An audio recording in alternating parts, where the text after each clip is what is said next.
She knocked and said, "I was told you need a cook." The widowed cowboy saw her daughter behind her and whispered, "I think I need a family." Wyoming Territory, summer 1879, late evening. Clarabelle stood on the dusty porch of Riker Ranch just as the sun dipped behind the distant mesas, casting long shadows across the corral.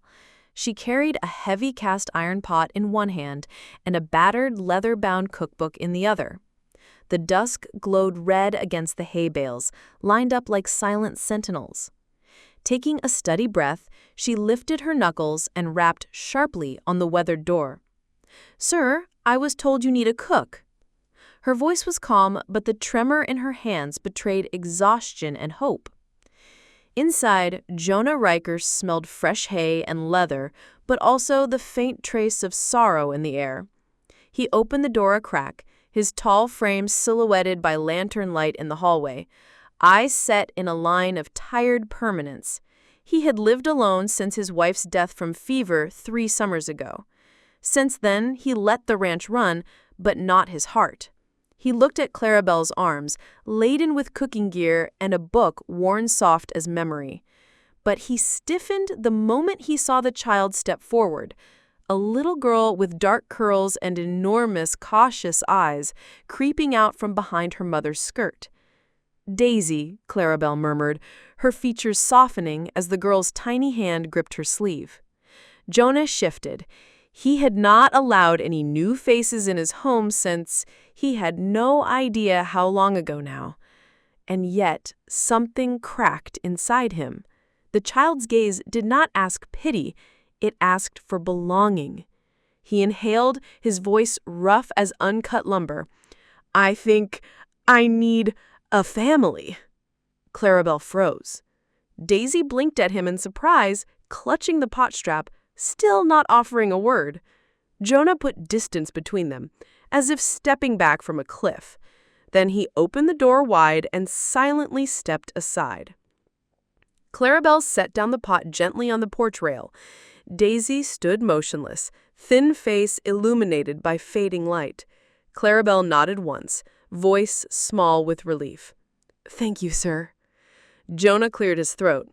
He took a step back into the cabin, motioned toward the inside. Clarabelle lifted Daisy's hand and entered carefully, the pot in one arm, the cookbook in the other. The door swung closed softly behind them. Inside, the air smelled of past leather saddle and the faint trace of his wife's rose-scented shawl long since stored. A single oil lamp burned at the far end of the hallway. The walls were bare, save for saddles and a rifle hung with precision. His wife's portrait stared down from above the fireplace, her dark eyes full of warmth he had not allowed himself to feel since her passing. Clarabelle cleared her throat. "I know this is sudden. I understand if you have no work for me.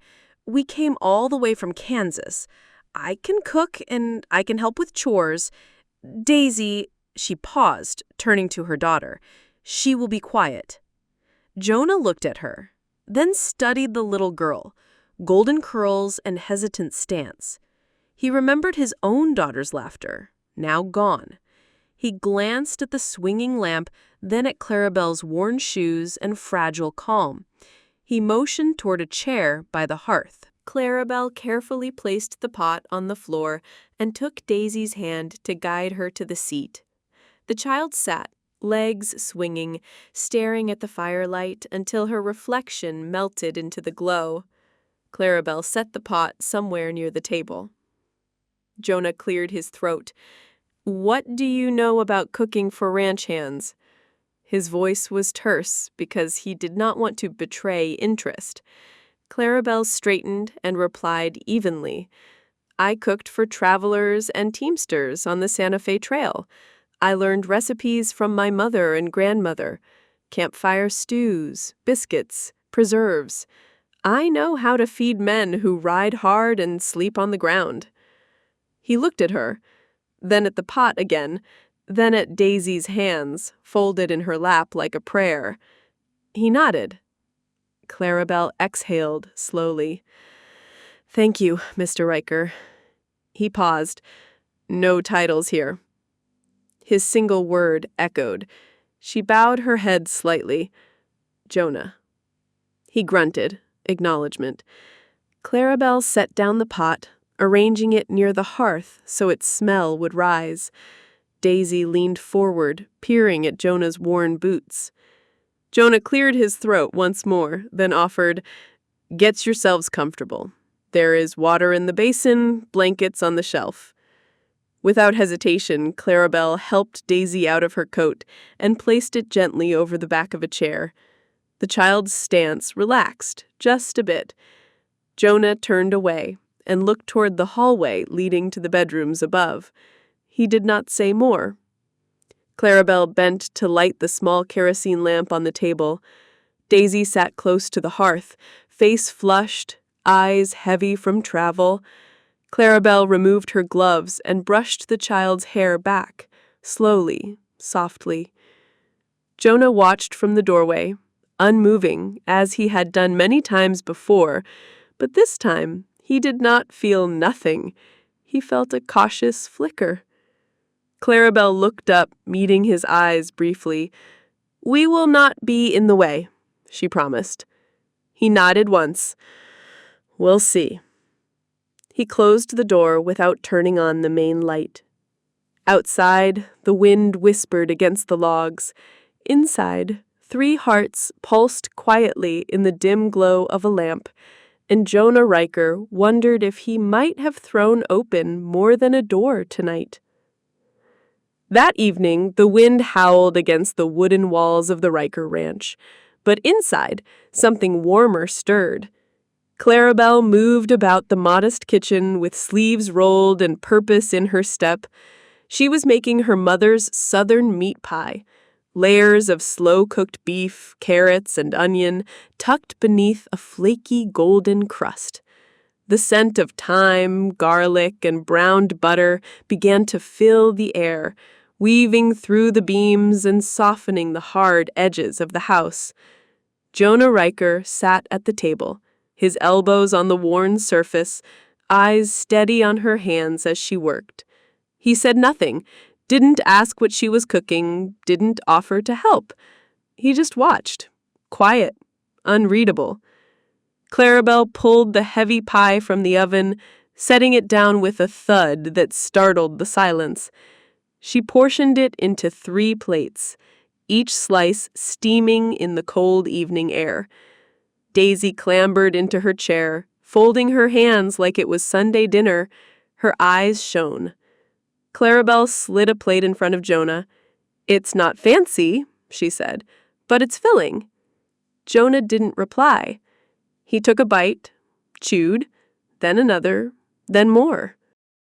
Clarabelle waited, hoping for something. A nod, a word, anything.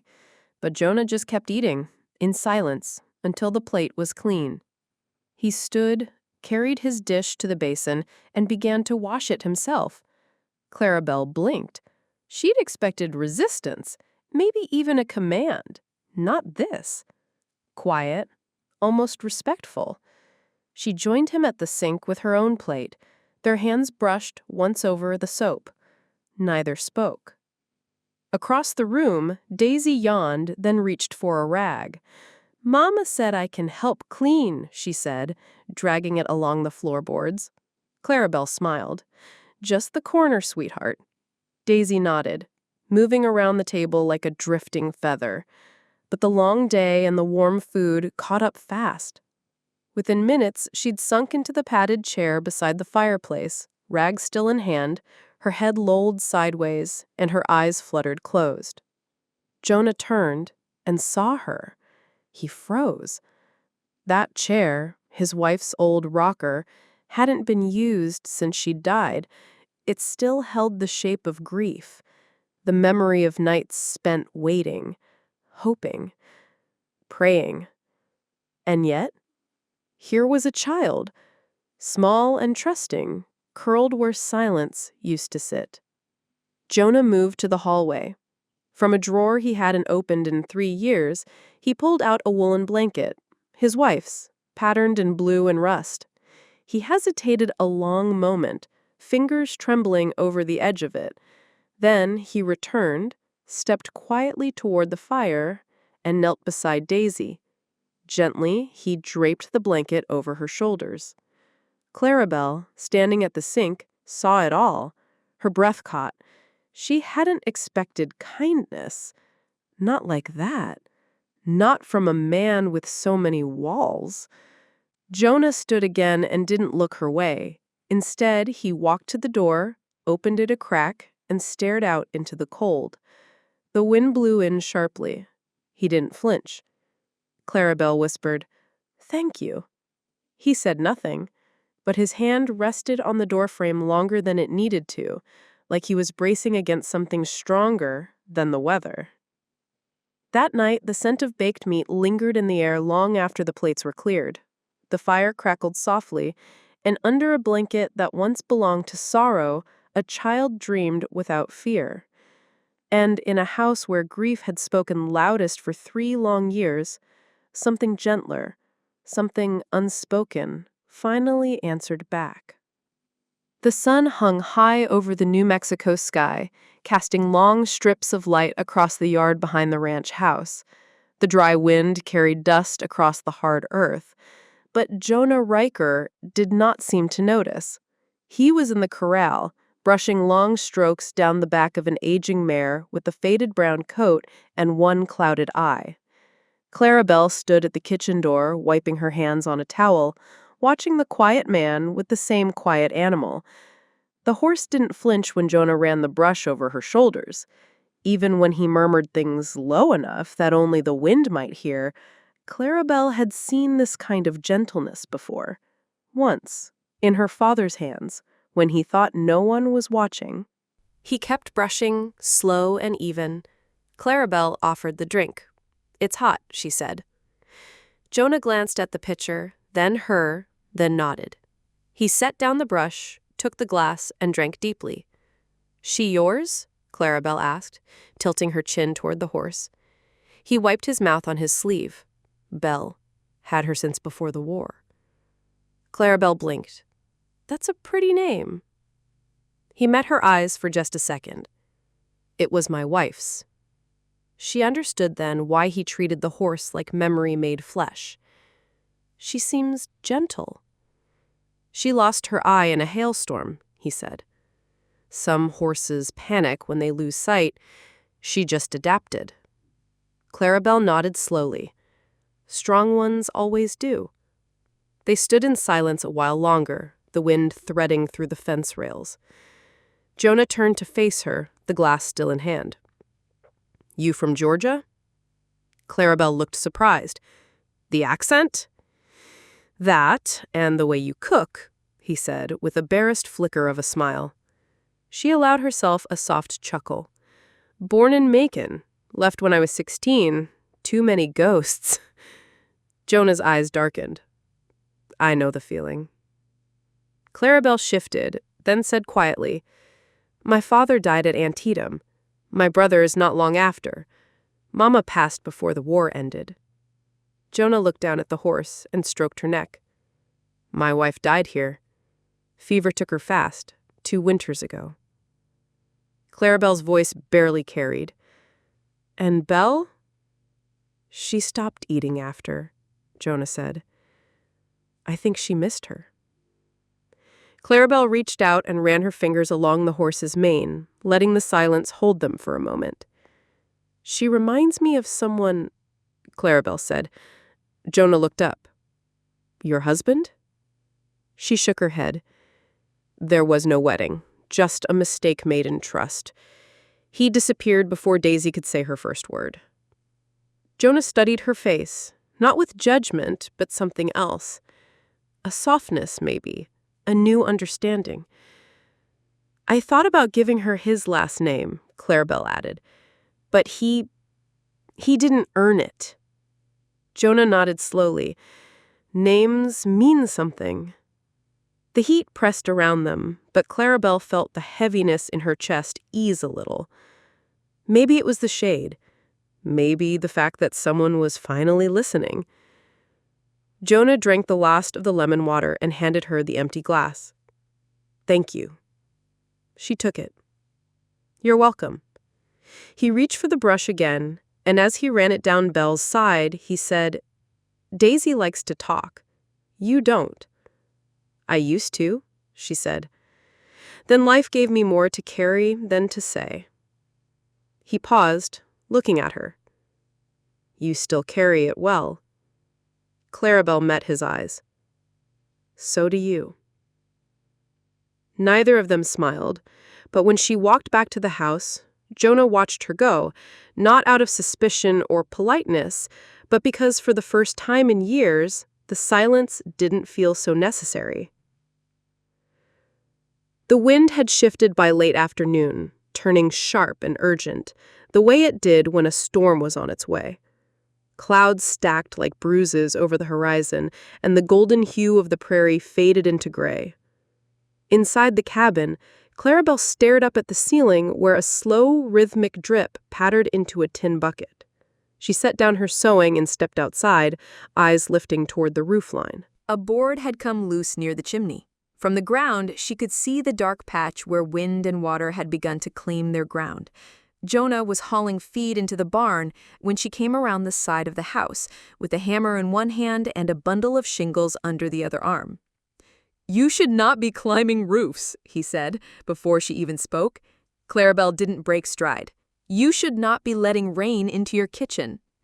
He stood, arms crossed, watching her make her way toward the stepped ladder. "The last storm ripped 2 boards clean. I was going to fix it." "When?" she asked, already climbing. "Before or after the next one tears the whole roof off?" He muttered something under his breath and followed. The wind picked up as she reached the top. From up there, the view stretched for miles, rolling grass, the fence line, and far beyond that, the ghost of the old road. But Clarabelle didn't look outward. She focused on her task, kneeling near the loose plank, fingers steady as she nailed it back into place. Jonah's boots clunked behind her. He joined her with a grunt, handing her a fresh nail when she reached for one. "You do this often?" he asked. She gave a half smile. "Cooking feeds the belly, but carpentry holds the roof over it." He chuckled softly, his first real laugh since she had arrived. Together they worked in rhythm. She held the boards, he hammered. She tucked the edges, he sealed the gaps. Bit by bit, the old roof came back together. Just as she turned to reposition a bundle, her foot caught the edge of a beam, slip with dust, and she slipped. Her arms flailed, the sky spun, but before she could fall, a hand gripped her wrist, strong, fast, anchoring her like a rope thrown from the heavens. Jonah had lunged forward, his other hand braced on the wood, his chest heaving from the sudden movement. Clarabelle's breath caught in her throat, her fingers curled tightly into his arm. Their faces were inches apart. "I've got you," he said, voice low and rough. She didn't answer. Couldn't. They stayed like that, breath mingling, hearts racing, eyes locked in something far older than words. His hand didn't let go, not until... "Dinner's ready!"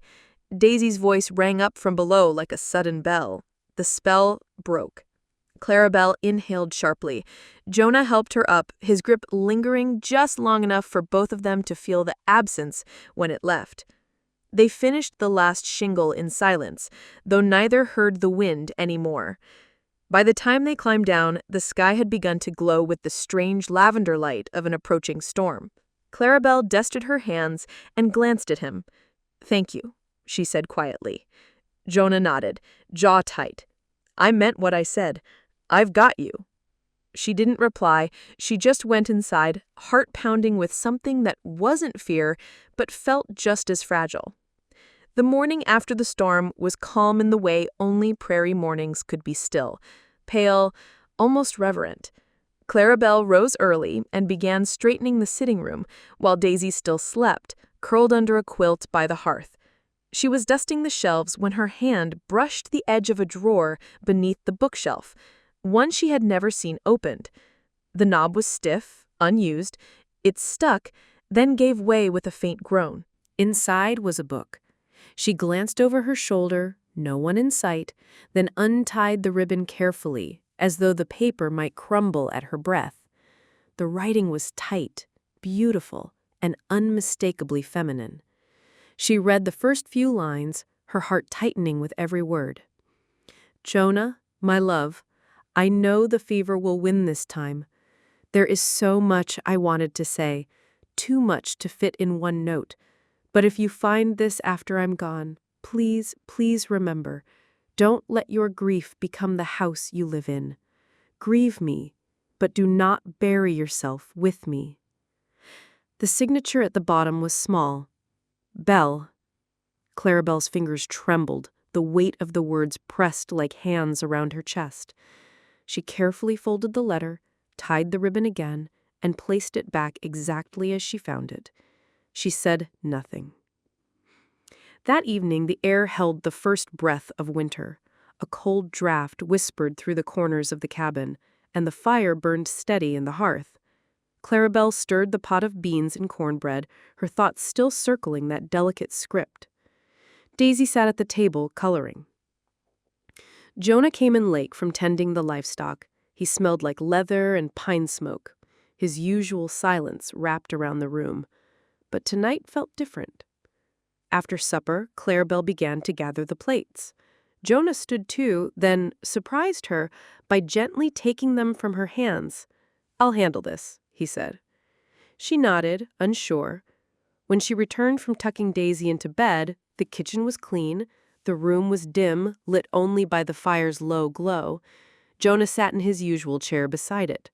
The other chair, the one across from him, always empty, always sacred, was pulled slightly forward. He looked up as she entered, then patted the cushion beside him. Clarabelle stopped. He said nothing, just waited. Slowly, as if unsure whether she was trespassing on something holy, she crossed the room and sat down. The fire cracked. Jonah's voice was barely above a whisper. She always sat there, even when she was too weak to speak. She liked to listen to the wind. Clarabelle looked at the flames, then at him. She was kind. I can tell by the way this house remembers her. He nodded. She left me a letter. I know, Clarabelle said softly. Jonah didn't react. He just turned his head toward the window, where the stars blinked faintly behind frost. She said, I shouldn't let grief become the house I live in. Clarabelle leaned forward. Do you think it already did? I think it still tries to. She looked down at her hands, resting in her lap. And now? Jonah turned toward her, eyes darker in the firelight. Now, maybe I need to let someone else help build the next one. Malone's work quickly brought bristly mustache. The fire popped between them. Clarabelle felt her breath catch, not because he had said he loved her, but because he had offered her a chair, a space beside him, a beginning. The wind carried a strange silence that morning, too still, too watchful. Clarabelle noticed it first, the way even the birds seemed to hold their breath. Jonah was out by the corral fixing a fence rail, while Daisy played with her rag doll on the porch steps. That was when the man arrived. He came on horseback, alone but confident, dressed finer than most passers-by in a brown coat with polished boots and gloves too clean for honest work. His horse snorted and pawed at the ground, like it sensed the unease before the humans did. Clarabelle stepped outside, instinct prickling. She reached behind the doorframe for the small kitchen knife she always kept near. The man dismounted slowly, smiling like a salesman, but with eyes that measured every corner of the ranch. Good day, ma'am. He tipped his hat. I believe we have mutual concerns. The little girl, Daisy, is it? Clarabelle's voice was steel beneath civility. Who are you? He tucked his gloves into his belt, pulling a folded paper from his coat. Name's Warren Keyes. I'm kin to the late Samuel Langdon, my cousin, which by law makes me the next blood relation to his daughter. I've come to claim custody. Clarabelle felt her knees weaken. Daisy shrank behind her, clutching Clarabelle's skirt. "That man is not your cousin," Clarabelle said, her voice trembling with fury. "And Samuel never gave you the right to speak for him. He's dead, and so is whatever claim you think you have." Warren gave a slow, calculated smile. "I figured you might say that, which is why I've brought documentation." He waved the folded paper. "Sworn statements, official seal from Santa Fe, all legal. And when the marshal arrives next week, you'll be expected to comply."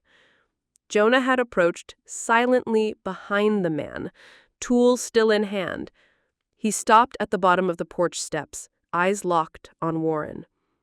"You're trespassing," he said simply. Warren turned, taking a step back at the sight of Jonah's size. "And you must be Mr. Riker. I was told you were a reasonable man. I'm here for a child, not trouble." Jonah's face remained unreadable. He didn't raise his voice, didn't reach for a weapon. He just stepped forward, standing between Warren and the porch. "This house ain't yours. This child ain't yours, and your blood never earned you the right to call her family." Warren blinked, thrown by the calm. "I have rights." "You want to risk harboring a child that by law—" Jonah cut him off. "No law gives a man the right to twist a child into ransom. I've seen your kind before. Dressed clean, words slick, hands dirty." Clarabelle stepped forward now, fury burning behind her calm. "You worked with the quartermaster in Fort Lincoln. My daughter's father trusted you once, and you used that trust to smuggle records and maps out west. You got thrown out for bribery. Now you think because I was there, because I saw what you did, you can use my child to silence me?" Warren's mask cracked just slightly, but then he smiled again. "You've got quite the imagination, but let's see how bold you are when a federal writ comes to your door. I'll be back, and I'll have a warrant next time." He mounted his horse without waiting for a response and rode off, the dust of his threat trailing behind him like a storm cloud. For a long moment, neither Jonah nor Clarabelle spoke. Daisy clung to her mother's leg, wide-eyed. Jonah finally turned. "We'll get ahead of this," he said. "We'll find the marshal first. Bring the truth before he does." Clarabelle nodded slowly, eyes still on the road. She did not tremble. She would not. Because this house was no longer just a shelter. It was a line in the sand, and Jonah Riker had just drawn it with nothing but his stance and his word. The train whistle echoed faintly from the canyon below as Jonah Riker adjusted his coat against the biting wind. Town was an hour's ride from the ranch, but his purpose made the journey feel shorter than usual. He tied Belle to a post outside the brick building marked Elliott & Sons, Legal Services. Inside, the air smelled of ink and old dust. The man behind the desk looked up, spectacled eyes narrowing at the tall figure in the doorway. "Help you?" "I need to speak to Joseph Elliott. They said he's the one who handled land disputes along the old rail line. Civil protections, too." The man squinted, then nodded toward the back room. "You are in luck. The old dog is still biting." Jonah stepped in. Joseph Elliott was thin, with a long gray beard and hands that trembled only slightly as he set down his teacup, but his voice was steady. "You got a claim or a problem?"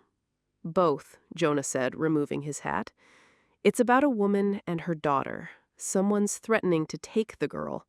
"With forged papers." He placed a bundle on the desk. Old letters, notes, fragments of legal exchanges Clarabelle had kept through the years, proof of her name, her story, and her place beside Daisy. Joseph sifted through them silently. Then, with a slow inhale, he sat up straighter. "I remember the Langdon scandal. Quartermaster's aide. Smuggling manifests west.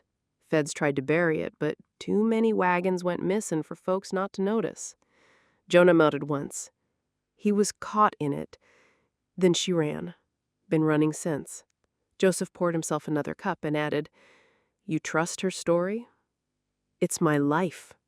The old lawyer studied him, eyes sharp. Then he pushed his chair back and opened a locked drawer. "There's a clause, brought in after the war. Humanitarian guardianship. Used to protect orphans and widows when bureaucracy was slow or cruel.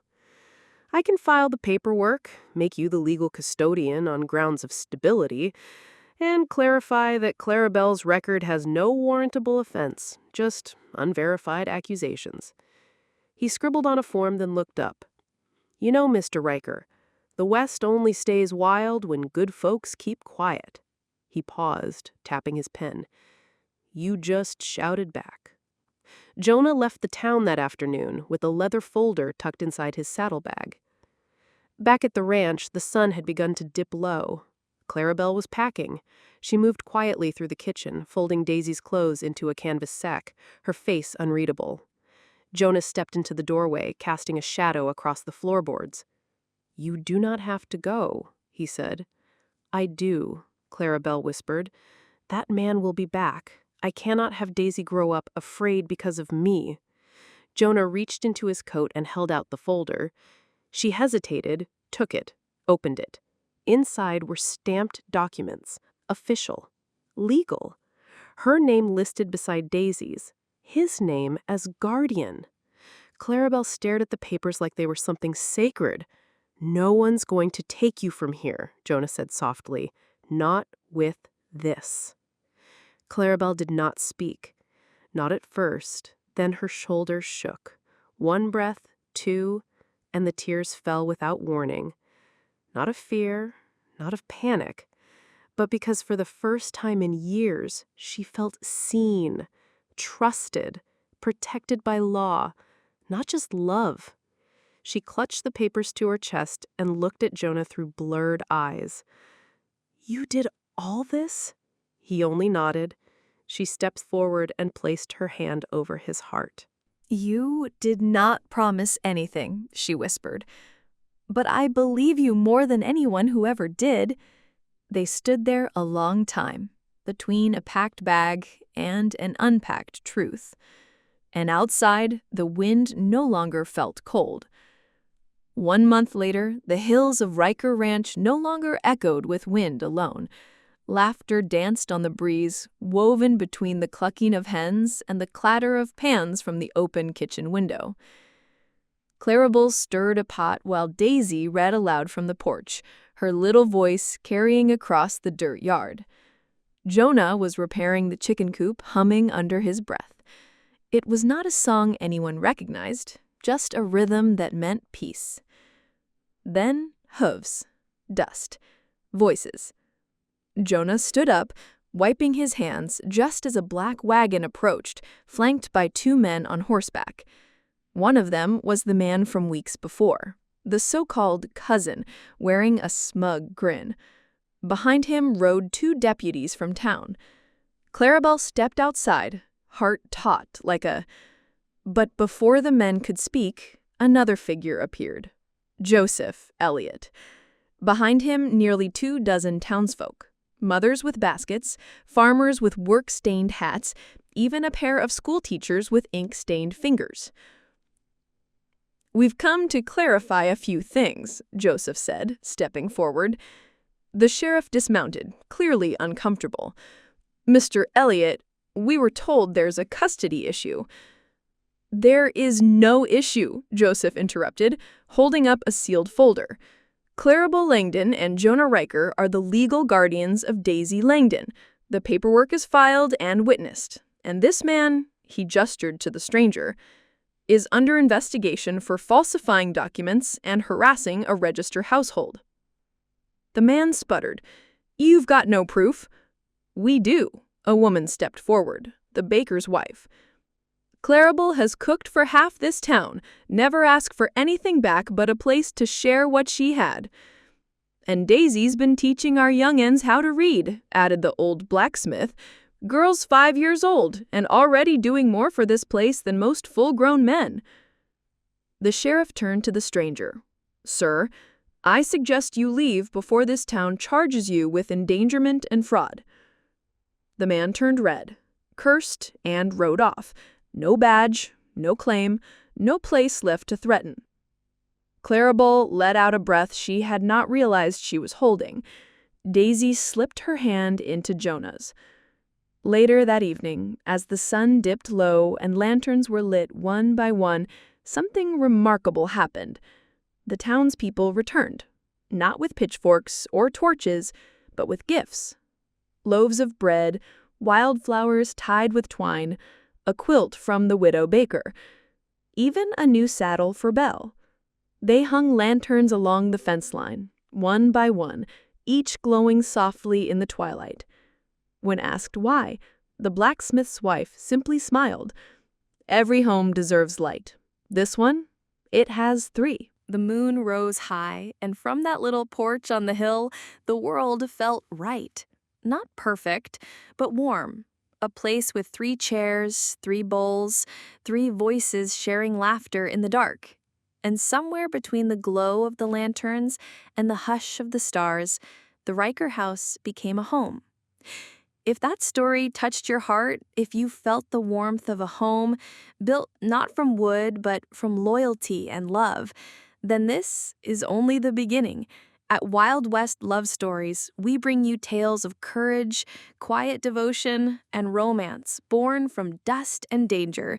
Stories that remind us that even in the roughest lands, love can still take root. So if you want more stolen glances, more heartbeats under starlight, more characters who fight not just with guns, but with honor, then hit that subscribe button, ring the bell, and saddle up for your next unforgettable ride. This is where love writes its legend. This is Wild West Love Stories.